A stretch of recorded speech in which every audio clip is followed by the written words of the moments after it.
All right, welcome to the Big Business on Campus, John Wall Street podcast here, powered by Playfly Sports. We got an exciting one for you here today, welcoming in 2026. Happy New Year, everybody! And guess what? We're starting off strong here. We got Travis Goff from University of Kansas, and I am just so excited. We actually started chatting when he was back in his Northwestern days, which I'm going to love this up. And we got my esteemed colleague here, who is another Wildcat connection to Travis as well, from University of Arizona. So Corey, welcome as well, and Travis, welcome. Let's kick it off here. Excited to have you both. And Travis, we're just gonna knock through some fun questions and get all of our audience a little bit more educated on all the amazing stuff you're doing at Kansas here. So Corey, I don't know if you want to kick it off or say anything else. Yeah, sure. So Mike, as you well know, John Wall Street is hosting an event in 2 weeks on the morning of January the 19th. It's the morning of the college football championship game, and it focuses on college sports' new P&L. So I think that's a good place for us to start. Kansas received a record-setting $300 million gift this year from alumnus David Booth back in August. It was one of the largest philanthropic commitments to a college athletics program in history. So I guess the question I have for you is, how does that transformational gift alter the risk profile of your department's P&L? And what doesn't it solve for? Yeah. Well, Happy New Year, guys. Thanks for the opportunity to join you. It's great to be on. This is a renowned podcast, so I'm appreciative of the opportunity to be with you. You know, Mr. Booth's gift here in the last fall was obviously, as described, transformational in so many different ways. It comes in valued at $300 million. There's obviously, as you guys can imagine, there's some complexities in how that all, plays itself out and comes to fruition. I would describe it in at least a couple ways. One is it really has been the catalyst for us to continue into phase 2 for the new David Booth Kansas Memorial Stadium. As was pretty well documented, we opened essentially a 2/3 brand new stadium in the fall of 25 this past fall. And what was left was this significant hurdle need of the entirety of the east side of the stadium. Also has an implication on what we end up doing in the south. And that's important for a couple of reasons. One, we can't fulfill the full vision of the Gateway District, which is a mixed-use development, and until we knock out that east side and build a new east side, finish the stadium 360 degrees, and move everything on top of the field like we did with the West and with the North. And so this gift, this commitment really, again, facilitates us moving right into construction as we just have in the last month or so. We are finishing up demolition of the East. We will move into the fall with construction underway on that east side, reduce capacity, but we'll play through it, all home games in the fall of 26 here at the booth. And then you'll start to see some things come out of the ground in that mixed-use development, a hotel, an incredible plaza, parking underground in a parking deck, so to speak. At the latter juncture, we'll have 2 different residence halls emerging out of the ground to fulfill our record-breaking enrollment, some retail, some dining in this district as well. So I'd say that's the as a primary, $75 million of this commitment will be used to complete the full vision of the booth and the Gateway District. What's going to end up being a $750 to $800 million project in totality. The balance, guys, is so important from a middle to longer term perspective. It really provides an income stream to Kansas athletics.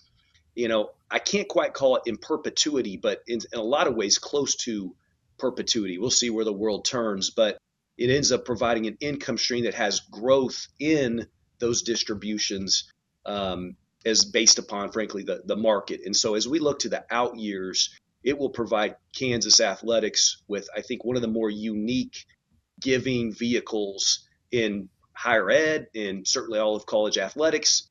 Major impact in the immediate and incredible longer-term impact as well. This episode is brought to you by Shorts Sport Travel Logistics, the fastest growing leader in college athletics travel and the trusted choice of over 108 athletic departments nationwide.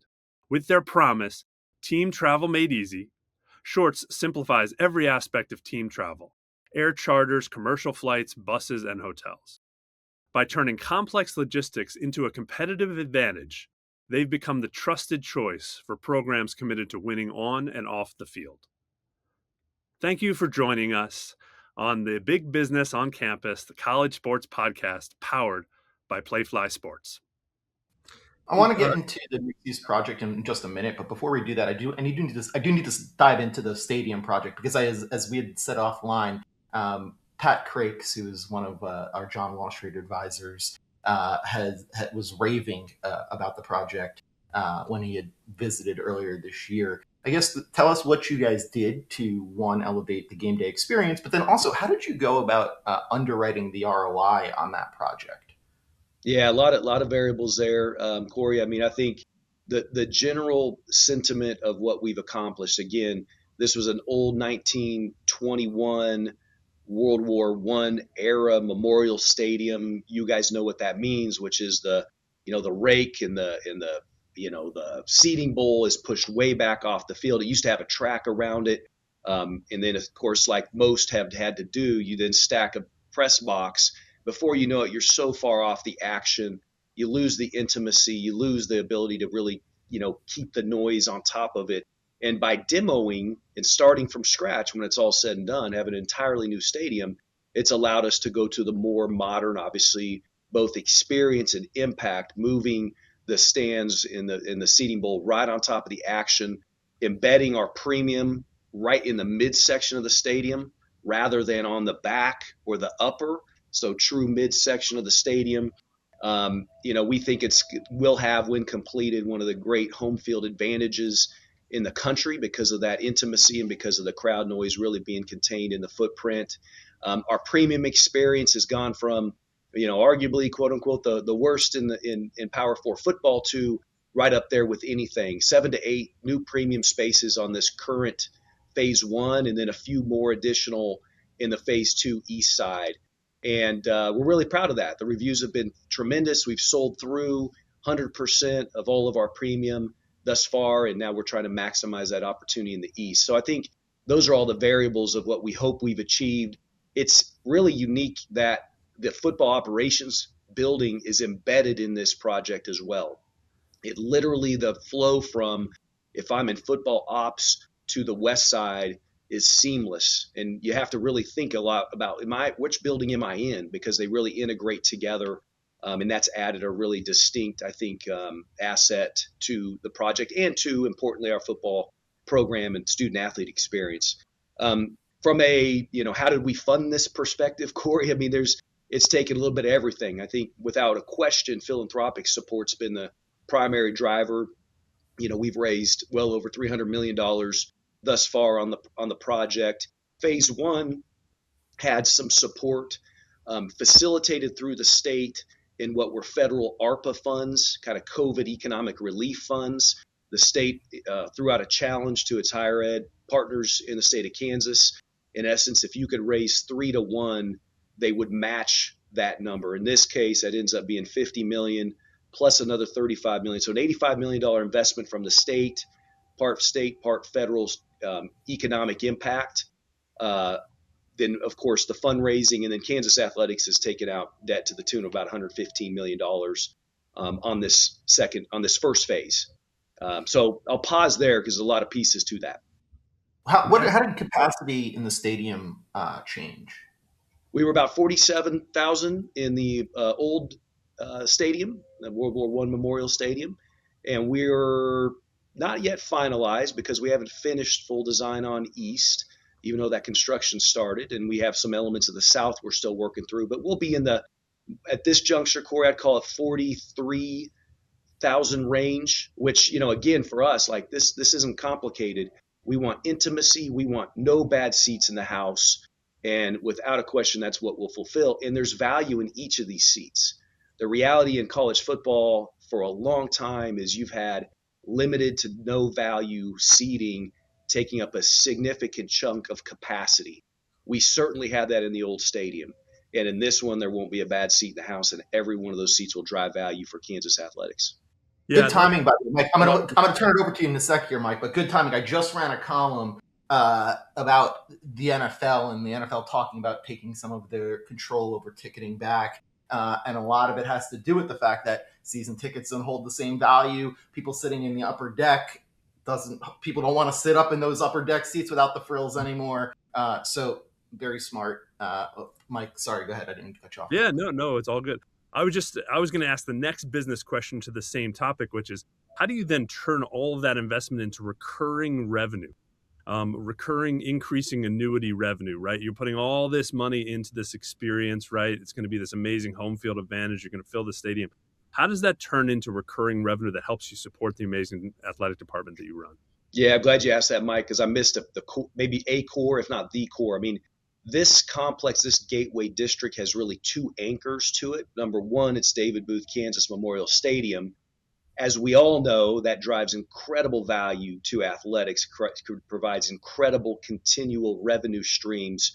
We've quadrupled our premium revenue driven through the stadium just in year one. You're talking, I guess I'll say it this way. This is an 8-figure increased, and I'd really define it more as an 8-figure new revenue line to Kansas athletics. Now, part of that, a piece of it, is being used to pay off the debt service. That's how these models tend to work. But a majority of it is being reinvested back in Kansas athletics and Kansas football, Kansas basketball, and you name it.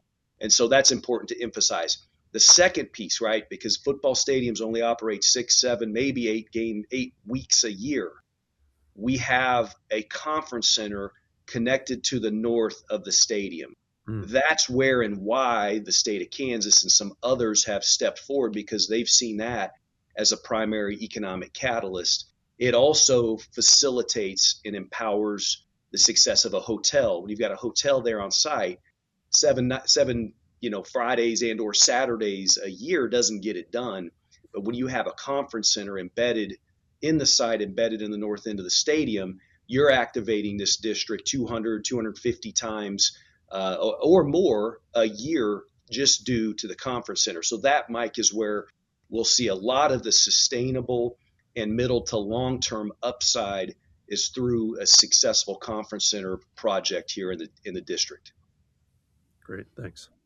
Yeah, the secondary anchor, critical. We being John Wall Street, recently published a thematic report on mixed-use development tied to stadiums and arenas, and that's a common thread through every successful project. When you look at the P&L today versus 5 years ago when you came in, what line items matter more or most today that 5 years ago you weren't focused on, or at least not as heavily? Oh gosh, I don't think there could be one in our case. It's been, as you guys know, just in college athletics in general over this last 5 years, the amount of change that's occurred from the financial model is profound. At Kansas athletics, it's maybe elevated even more than the average in the P4 level in some part, maybe in large part, due to this investment in a football stadium.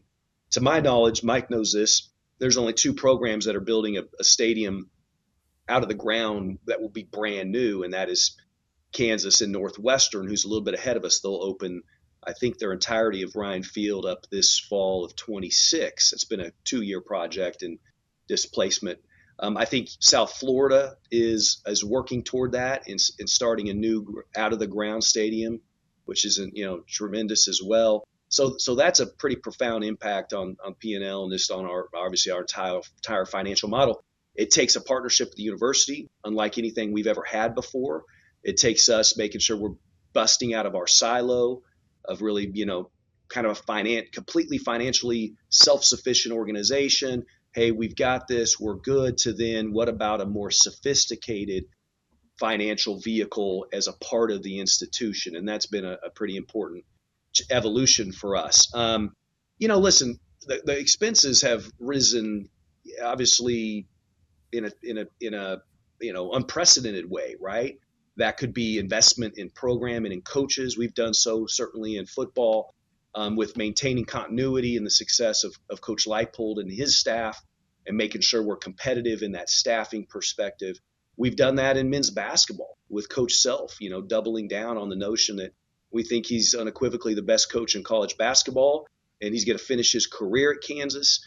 You could say that with all your might, but unless you're demonstrating and proving it, you're taking on some risk. And so those have been important and necessary investments that have certainly changed the financial dynamics of the department. But we bet on, and thus far we've bet successfully on that continuity and the successes they've had to certainly outweigh the added expenses to the department. Now, we'll see what the next chapter holds, and we'll all have to continue to be creative in managing the resource strain. How You do you think mentioned, just one sorry, go ahead. one thing on the revenue streams, one follow-up. How do you think about it when it comes to all the other elements in the district and what comes back to athletics? So, for example, the conference center, the hotel, you mentioned restaurants and dining, all of these other elements that potentially go in to the district from a revenue standpoint. What comes back to athletics versus coming back to campus, and how do you go about figuring that out? Or a third-party developer, whoever's helping Yeah, you actually yeah. build the platform. Great question, Mike. Again, and it's really all of the above, right? I think importantly for an entirety of an institution to make this kind of investment to the tune of $700-800 million, nearly $1 billion total project, you're not doing it through one area, one department, one program. And so the revenue stream being driven through both the booth and the conference center development more broadly serves three probably primary purposes. One, it helps pay off certainly the project. You got to have that as a cornerstone. That's not forever. That's for a stretch of time in front of us. Two, obviously the clear delineation of all the ticket and premium impacts of the new stadium are elevating Kansas athletics and being driven right back to our place and our program. And then three, elements of that conference center, the university and we fully support see that as an opportunity to drive more revenue and drive more, programmatic investment back into the University of Kansas broadly and some of the academic and otherwise components. And so I think, again, something of this magnitude has to do all those things. And then the third piece, Mike, you said it, our developers is Edgemore, right? Prominent, national, well-respected developer.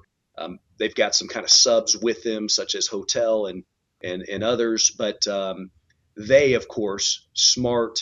They know what they're looking for in a project, and certainly for them to take on some of the added initial capital investments have to churn in a reasonable fashion as well. So I think in all ways, all boats are lifted here. The developer, it makes sense for them. Otherwise, they wouldn't be involved. University broadly and Kansas athletics. And are you looking for more? Like, are you looking to build out more of that district? Like for our listeners, right? It'd be interesting to know sort of where you sit in that. Are you Yeah. trying to find another hotel to drop in or another, student housing facility? Like, how do you think about this? Is it one shot? Here's what we're going to do. Or is it like in phases and you're looking for more and more partners? Interesting for our audience to hear Yeah, how you're thinking about I think for us, the magnitude of the studies, right? Economic impact studies regarding the viability of hotel rooms in Lawrence, and how do you maintain and keep a hotel full, not just for major events in a college town, so to speak. Obviously, projections on enrollment. We've had record-breaking enrollment in the last 3 years. Where do we forecast that? Fewer and fewer high school graduates across the country, on and on and on. I think we've probably maximized and have made sure this has been an ambitious project and effort to where we know it's one really nice, significant hotel. We know definitively it's two different residence halls that are world class, right? That apartment style living that all, many students come to expect from their experience. We know it's a plaza that can be activated and monetized many, many, many days a year, right? In a variety of fashions. You can have outdoor concerts. You can have what they call them, farmers markets, that kind of concept consistently in a plaza. I think the short answer, Mike, is we're still looking and working through retail and dining Okay. in that plaza, right? And in kind of that main floor of the residence hall. So that's where there's still activity on what else finishes out. But our design and our concept maximizes the square footage that's available in that east of the stadium. Got it. Thank you. You talked about, Travis, selling out the premium hospitality you guys had created at the booth.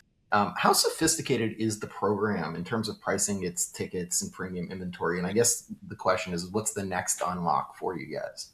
Yeah, it's really interesting. Yeah, Kansas went from, as I described, at World War One era Memorial Stadium with a press box stamped to the far west side of it. It had suites there at the top of the tower. And listen, we'd be lying if we all claimed that that had been a great, experience and or maximized revenue. It certainly did not. And then the other unique aspect, so if football wasn't driving it, the other unique aspect is we think we've got the best basketball venue in the world in Allen Fieldhouse, right? And it certainly drives incredible revenue and impact. But uniquely, its premium experience was average at best, right? And so we simultaneously with the stadium project have made a $55 million investment in Allen Fieldhouse to better maximize premium and hospitality for our patrons. And so we're really seeing that as a, finding the balance of maintaining the historical character, energy of what Allen Fieldhouse has always meant, but also modernizing the experience in concourses and concessions and retail as well as hospitality. So the stadium on the football side has 7 to 8 different distinct premium spaces in this first phase. That was really very much intentional. We have a great relationship with a partnership with Legends, leaned heavily on Legends, CSNL to do the studies to really uncover what fit best in this marketplace. And it wasn't going to be based upon our rear view mirror in Kansas athletics because we never had it before. And so really pleased with how that's played out. There are some 3 to 4 additional, I think, unique experiences that the East will unlock. And I think the objective has been to really diversify price points. You've got the highest end of the high end, right, with the founder suites, all the way down to kind of more that entry point club experience, and then a whole host of things in between. Terms I'd never known before, ledge seating. Obviously, I'd known what loge seating was, but it's got a variety of those kinds of things, catering to different ages, different demographics, obviously different price points. And so pleased with that, and we're excited to roll out here not too long here, early part of 26, the details on the second phase. This episode is brought to you by Shorts Sport Travel Logistics, the fastest growing leader in college athletics travel and the trusted choice of over 108 athletic departments nationwide. With their promise, Team Travel Made Easy, Shorts simplifies every aspect of team travel: air charters, commercial flights, buses, and hotels. By turning complex logistics into a competitive advantage, they've become the trusted choice for programs committed to winning on and off the field. Thank you for joining us on the Big Business on Campus, the college sports podcast powered by Playfly Sports. Awesome. So I guess when you think about all of these builds and you're thinking, through each of those and how they are, have to be paid for, right? With you sort of listed, which was really helpful for our audience, how all the different pieces come in to pay for it. And then the revenue that comes back.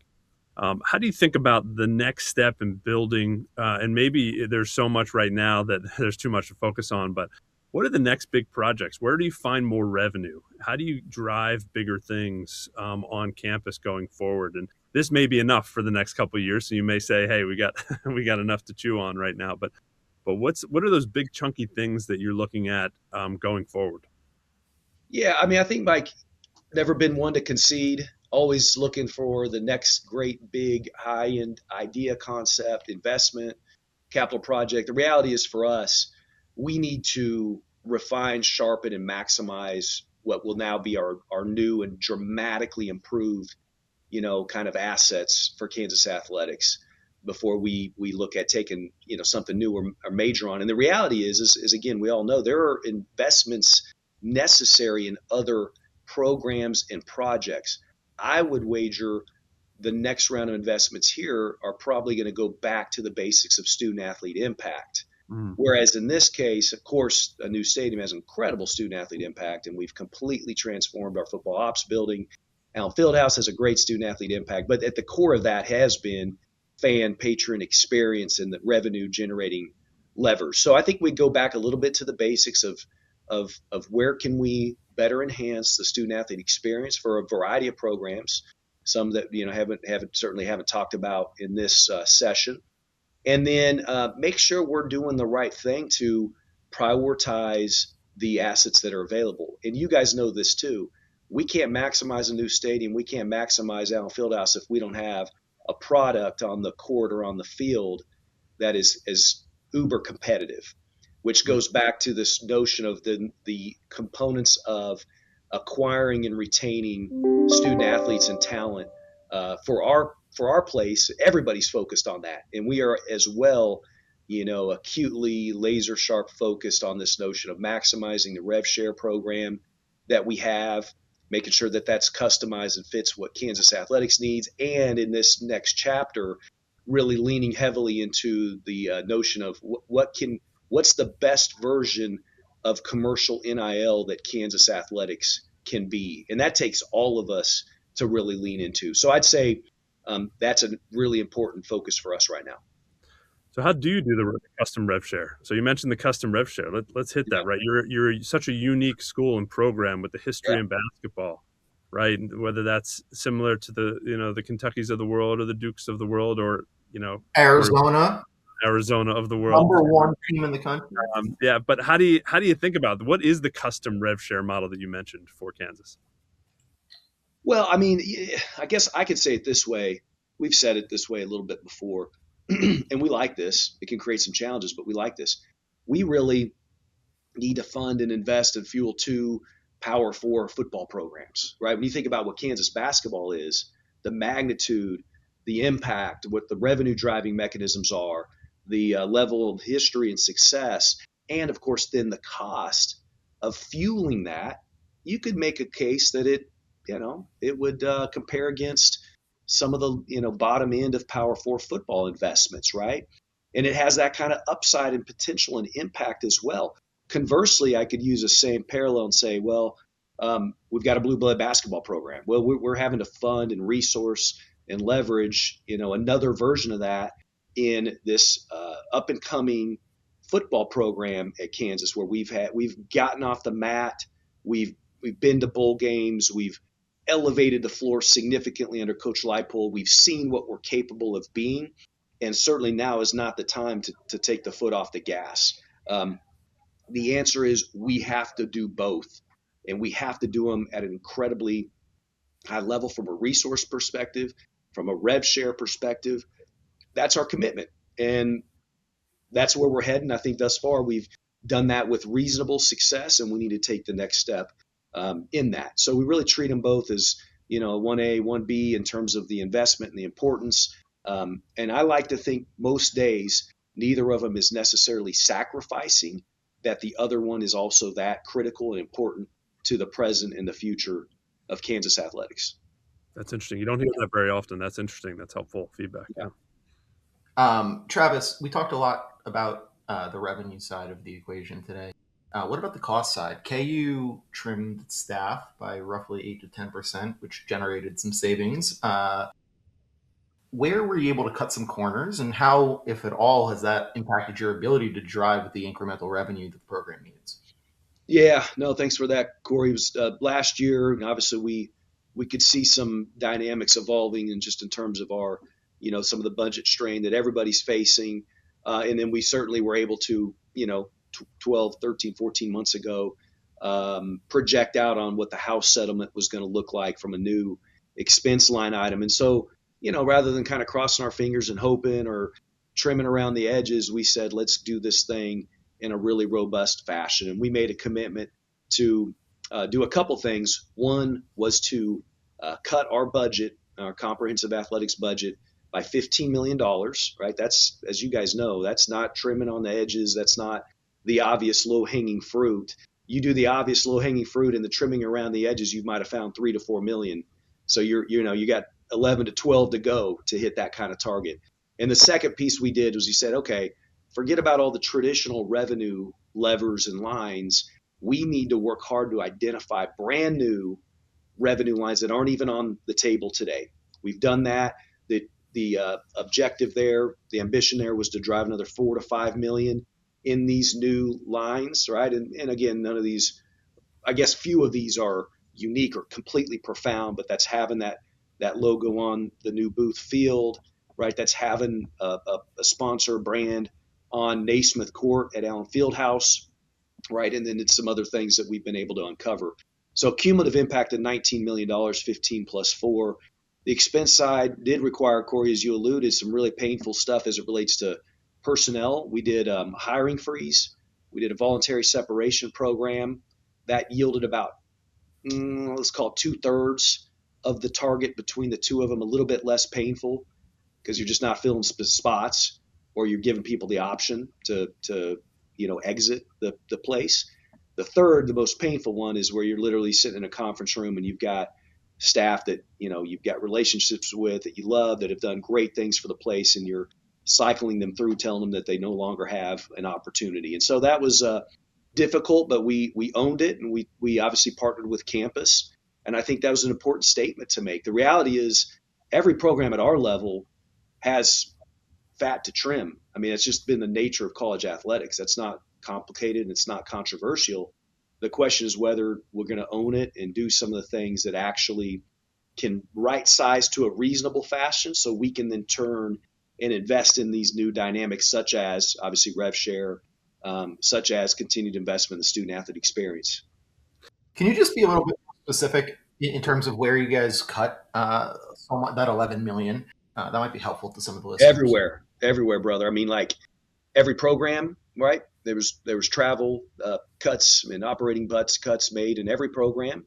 And again, like, yeah, there's some strain with it, maybe, but also it's a reminder that there was room to make some cuts there. Again, personnel to the tune of around 40 total staffers that were less a year today than we were a year ago. So significant in that regard. And again, I would go on to say probably every unit of the department, right, had an operating cut that was customized to their situation, whether that be marketing, development, compliance, student athlete development, academics, on and on and on. There were cuts in every one of those spots as well. And then there's been some kind of cost sharing mechanisms that we've identified with campus that are just logical and make sense. And certainly there's been some gains made through that as well. Have you guys stress tested this P&L based on the possibility of athlete-employee outcomes? Well, in some ways, the stress test is real time, right? With the implementation of House, adding a $20 to $20.5 million new line, coming off those kinds of cuts, certainly is testing and straining all of us. All of us are trying to figure out with our campus partners, how do we make that a viable and sustainable path ahead. And so I think in some regard we're in the throes of that. I wouldn't say, Corey, that we're doing it and drawing parallels to a potential future employment state, but in some regards this is a new world that we're getting our arms around. So let's hit that a bit, the NIL side of the world, and talk a little bit about some innovations that you guys have focused on at Kansas. And I think there's the one thing that's been reported out there is a first of a kind custom deal with Open Doors, and some other elements that you guys have led in the industry. Love to just hear about those innovations and how you're driving change. Yeah. We hope that's what's happening, Mike. And I think again, we got to remind ourselves the way in which NIL is working today is very different than the efforts and the focus of heck, even 6-7 months ago, as we finished out the spring in that frantic, kind of final stage of the old world of NIL, where the reliance upon donor investment was at the forefront, right? It was incremental, slightly supplemental to think that commercial NIL, helped a little bit move the needle, but for the vast majority of these kinds of places, that was a donor-driven initiative in the old world. So we're out of that business, right? We're not able to go to our donors and individually ask them to make contributions to some entity that then gets distributed student athletes for some sort of fulfillment. And it has to obviously pass muster with NIL Go and the new CSC and all those great things. And that's been a welcome addition. I mean, we've really appreciated the impact that we're seeing early from CSC and the NIL Go. I mean, I think it's proving early on, just with some of our deals, like vast majority of our deals have gone through, and some of them are being held up and being further scrutinized. And we just had a staff session the other day and said, hey, we need to celebrate that. That's a really positive thing. That's the whole reason the CSC and this commercial NIL scrutiny exists, to ask the right questions, to better understand the makeup of these deals, or to push back and say, hey, there's not enough in the way of fulfillment to justify that amount of money in that partnership. And so I think that's been a really constructive thing so far, and it's got some momentum and energy behind it. Mike, you mentioned open doors. We do think we've got a pretty unique opportunity and partnership there. We also believe we've got a pretty, again, maybe very unique opportunity as it relates, Kansas City, pretty, major Midwestern market, just 40 minutes down the road from Lawrence. We're working with a very legitimate, progressive, and great reputation around this marketing and advertising agency called Waltz Tetrick. Waltz Tetrick ends up being our agency of record, who helps kind of identify, new business opportunities in the realm of commercial NIL, probably primarily in the Kansas City metro, but also is, incredibly impactful in the fulfillment side, right? This is what they do. They bring to life and maximize value for brands. Influencer marketing has been a long-standing core of their business, and they're having that kind of impact for Kansas athletics with our influencers here who happen to be, successful student athletes. So we think with that combination, and then we're really pleased and proud thus far of the partnership with our partnership with Learfield, and seeing some of the successes they have had thus far. I don't know this to be certain, but we believe we're one of the higher performing. I know we're one of the higher performing Learfield partners as it relates to commercial NIL outcomes. I think part of our premise, guys, has been that you can't put all your eggs in just one of those baskets, but you're better off diversifying a little bit your efforts so that Learfield's working hard for you.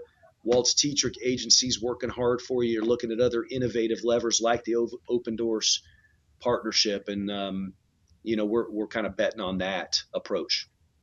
Yep. I know we're running up against it here. I wanted to just kind of look forward a little bit here, Travis. If you can enact one major rule or structural change for college athletics over the next half decade or decade, what would it be?